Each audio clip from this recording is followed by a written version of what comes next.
Alira was chased by the forest monster with no one around to save her. Long ago, there existed a peaceful village called Dawana.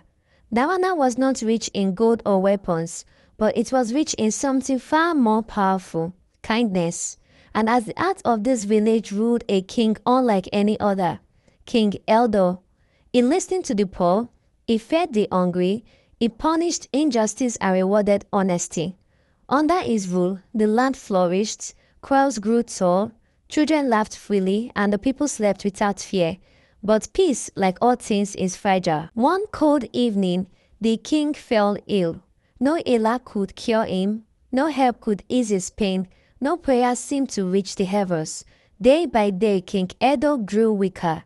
The people gathered outside the palace walls, crying and begging the spirits for mercy. Finally, the village elder summoned the Eye Oracle, a blind woman whose voice trembled with ancient knowledge. After days of silence, she spoke. There is only one thing that can heal the king, and that is the egg of life. The people gasped. The egg of life was not a lanyard for children. It was real and it was deadly. The egg of life was said to hold the essence of creation itself. It could restore life, cure any illness, and even bring the dead back. But it was hidden deep within the evil forest of Narim, a place no one returned from.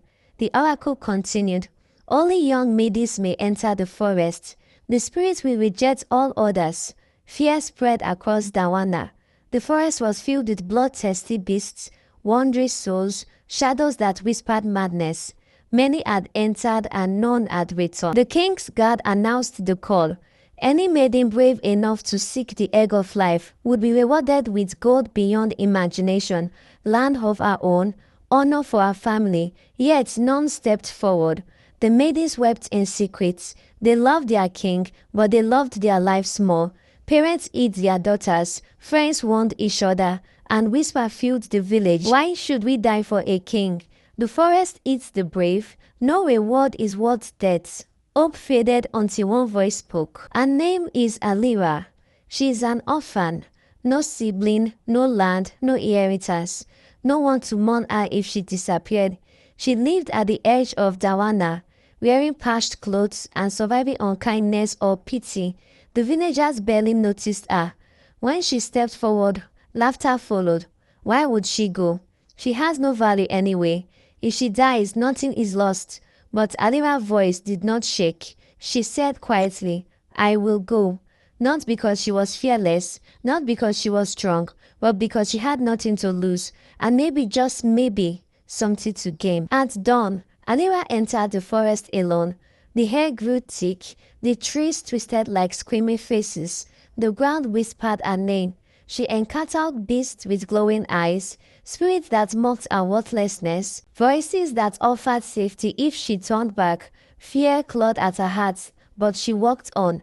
She remembered the king's kindness, she remembered hunger, she remembered loneliness, and she refused to turn back. At the heart of the forest stood a glowing altar, and upon it rested the egg of life, radiant, warm, and alive. Before Alira could reach it, the air shifted. A spirit woman appeared, ancient, powerful, neither evil nor kind. Her voice echoed, Why do you seek the egg of life? Alira knelt. She did not lie. Our king is dying. He is kind and deserves to live. And I seek the reward. I am poor. I am alone. The spirit studied her. Then she smiled. Many came with greed. Many came with fear. Few come with truth. The spirits placed the egg in Alira's hand. Take it. Your worth was never measured by others. When Alira returned, the village froze. They thought she was a ghost. She stood before the palace, holding light itself. The king was healed. Strength returned to his body. Color returned to his face. The village rejoiced, but shame followed. They remembered their wars, their laughter, their cruelty. The king summoned Alira. Before everyone, he spoke. You saved not only my life, but this kingdom. She was given land, gold, and honor, but most importantly, she was given respect. And from that day forward, the village learned, the one you called worthless may be the one who saves you.